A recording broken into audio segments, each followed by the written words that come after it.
as we count down to the last weeks of the semester, we're going to be talking about the digestive system. So as most of you are very well aware of, digestive system is us eating, absorbing the nutrients, and then getting rid of the waste from that meal, right? So when we talk about the digestive system, we're going to look at this in like five major categories of how we take in the food and then take all of the stuff we need out of it, and then of course get rid of what we've got left. So we're going to start with ingestion, which is a voluntary process, right, using the cerebral cortex of our somatic nervous system controlling us to put food into our mouth.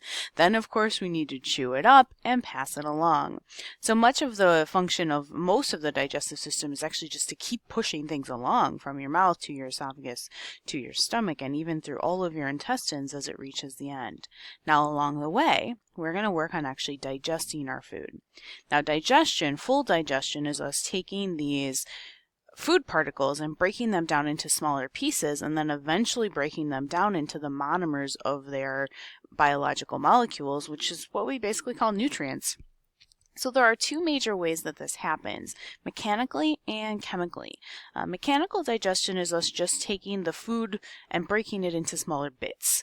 Those smaller bits do not break any chemical bonds, as where chemical digestion will, breaking the chemical bonds between the nutrients with specific enzymes that are targeted to those covalent bonds.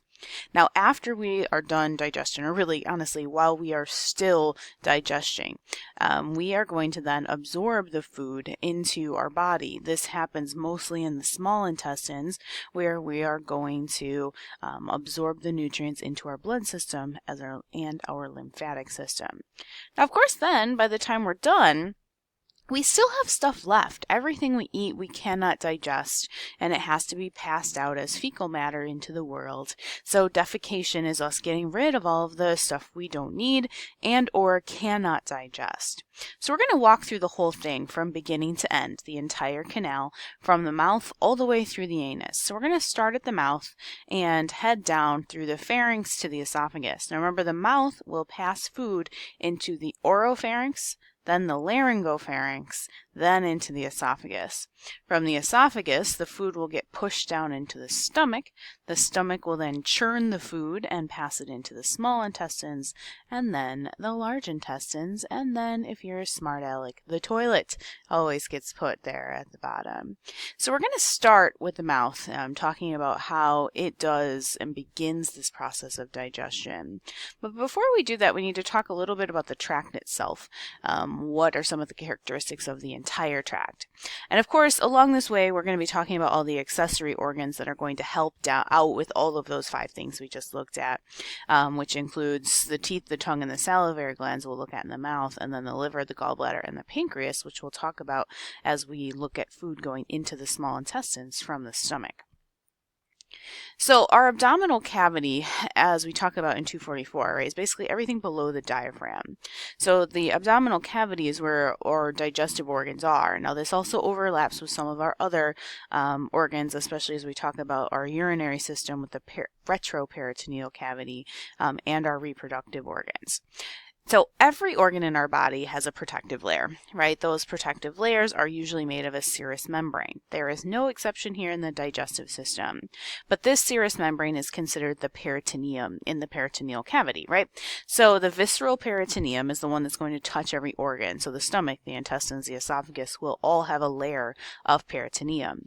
Then there will be an open space. Right, that open space is the cavity. In this case, we call it the peritoneal cavity, where there's going to be fluid to help prevent friction of the organs rubbing up against anything else really that is in that cavity, but especially up against the walls of our abdominal muscles, our core muscles.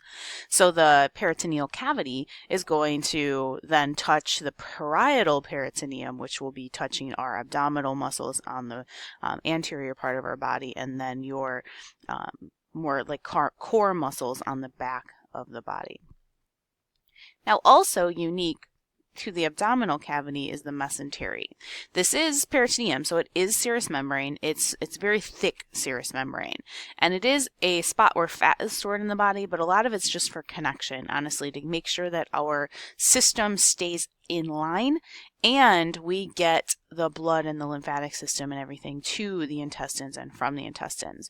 So we have two major mesenteries that get names called the greater omentum and the lesser omentum. Now the lesser omentum is what actually helps to hold the stomach up.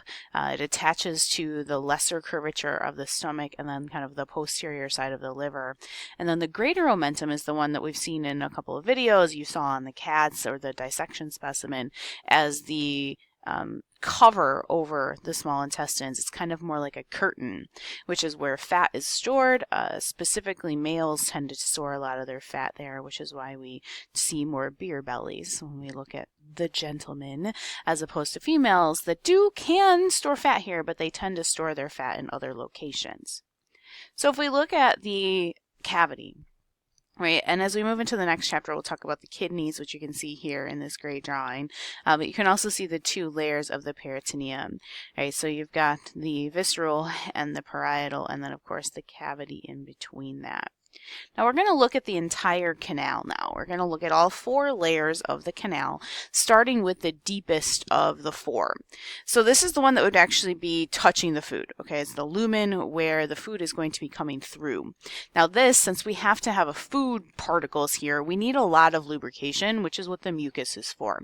So this lining is called the mucosa. This first layer is going to secrete different types of hormones and enzymes and such in the whole system and mucus along the way to help make sure food basically doesn't get stuck, which you can see again on this inner layer here. Now then attached to that is the submucosa. Submucosa is dense connective tissue. This is where blood vessels, which you can see in this picture here, nerves if they're there, the lymphatic system, basically anything that needs to communicate with the mucosa, because remember a lot of this is controlled by neural activity, and of course then just superficial to this layer is where we find muscles. So when we look at the next layer, it's called the muscularis externa, the muscle layer. There are 2 layers to this. There is a circular layer and a longitudinal layer, which you can kind of see in this picture. The longitudinal layer is the one that goes kind of top to bottom straight down the whole thing, and then circular, as it tells you there, goes around. It's a circle. It will wrap around the entire canal. So this muscle is the smooth muscle that we discuss when we talk about smooth muscle contractions, or one of the spots where we talk about involuntary muscles back in Bio 244. And what this is going to be responsible for is your new favorite vocab word, right? Peristalsis. Peristalsis is smooth muscle contractions that happen sequentially down a tube. So the first place that we see this is in the esophagus, which is where the bolus is going to be pushed down. So remember, the bolus is what's formed in the mouth, and then will get squeezed down the esophagus towards the stomach. So peristalsis will happen there, and it will continue to happen all the way through the entire canal. Now it will adjust to the specific spots of the canal that we're going to see, but it's the same basic principle. We contract one segment, then the next, then the next, then the next, as we push food down through the entire system. Now on the outer side of every bit of the canal, there's a serosa, which is the serous membrane, right? This is the visceral peritoneum, which is going to help protect the organs, whether it be the esophagus, the stomach, or the intestines, right? We need protection there. And then the fluid for the peritoneal cavity will be just on the outside of this, again, to prevent to give us lubrication and prevent too much friction of the organs rubbing up against one another.